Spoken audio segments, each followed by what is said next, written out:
Hey there, everyone, and welcome to Gender Decoded, the podcast where we unpack the fascinating ways gender shapes our lives and choices. I'm your host, and I'm thrilled to have you joining me today.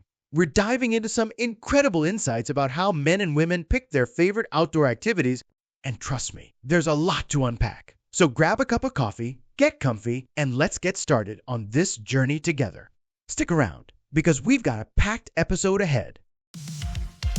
Welcome to Gender Decoded, when numbers align, seeing the stories that data defines, breaking the barriers, truth untold, insights in gender, the data falls.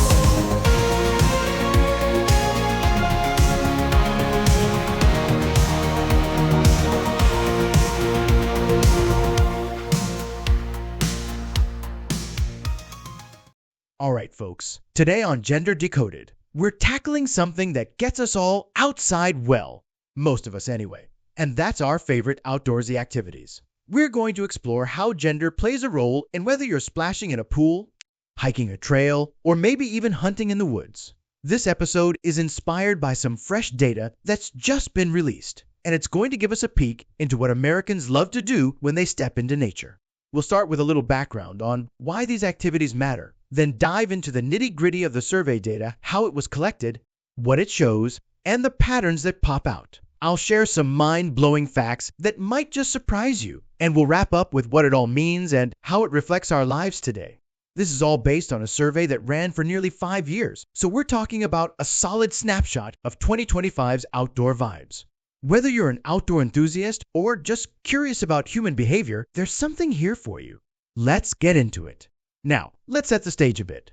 Outdoor activities have been part of human life forever. Think about it. Our ancestors were out there hunting and gathering just to survive. Over time, though, these pursuits turned into something we do for fun, for fitness, or just to unwind. Swimming, hiking, camping, these aren't just hobbies. They're ways we connect with nature and each other. And gender? Well, it's always had a hand in shaping who does what. Back in the day, men might have been the hunters, while women gathered or stayed closer to home. Today, things are shifting, but those old patterns still linger in subtle ways. This brings us to our data, which is going to show us just how those preferences look in 2025. So let's talk about the data that's driving this conversation. This comes from a survey by CivicScience, a group that loves digging into what people think and do. They collected responses from July 19, 2020, all the way to June 10, 2025. That's almost 5 years of input. They got 19,244 people to chime in. And here's the cool part. They weighted those responses using U.S. Census data to make sure it reflects the whole population, focusing on folks 13 and older. That weighting is key because it balances things out: rural, urban, young, old, so we're not just hearing from one group. The survey asked people to pick their favorite outdoorsy activity, and the results are laid out in a bar chart that compares the general U.S. population, just men, and just women. Let's break it down. First up, swimming tops the list at 22% for the general population. But look at the gender split. Only 12% of men picked it, while a whopping 22% of women did. That's a 10% gap. And it's huge. It suggests women might love the social side of swimming, think pool parties or family days, or maybe it's just easier to jump in a lake than gear up for something else. Next, hiking comes in at 17% overall, with 16% of men and 15% of women, which is pretty close, shows it's a universal favorite. Camping's at 14%, with men at 15% and women at 11%, a slight lean toward guys, maybe because of the rugged camping trips vibe. Fishing hits 11% overall, but it's 14% for men and just 8% for women, another male tilt, possibly tied to that old school fishing with dad tradition. Hunting's at 9% total, with 9% of men and only 3% of women. Talk about a gender divide. That could be about cultural norms or the physical demands. Watercraft, like kayaking, is at 6% overall, with 6% men and 5% women, pretty even. Rock climbing's a niche at 5%, with 5% men and 3% women. Maybe it's the gear and skill barrier holding people back. Then there's something else at 16% split evenly at 15% for both genders, showing a lot of unique tastes out there. And finally, 12% of everyone, men and women alike, says they don't like outdoorsy stuff, which is wild because it's the same across the board. Now, let's talk patterns. The chart uses black for the general pop, blue for men, and red for women, making it easy to spot those differences. The big jumps, like swimming's female-led or hunting's male stronghold, jump right out.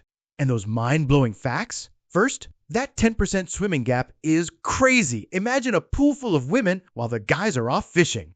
Second, hunting's 6% gap shows how rooted those male stereotypes still are. Third, the equal 12% disinterest across genders blows my mind. It's like half the people are saying, nah, I'd rather stay inside with Netflix. And fourth, rock climbing's low numbers, 3% to 5%, prove it's a specialist's game.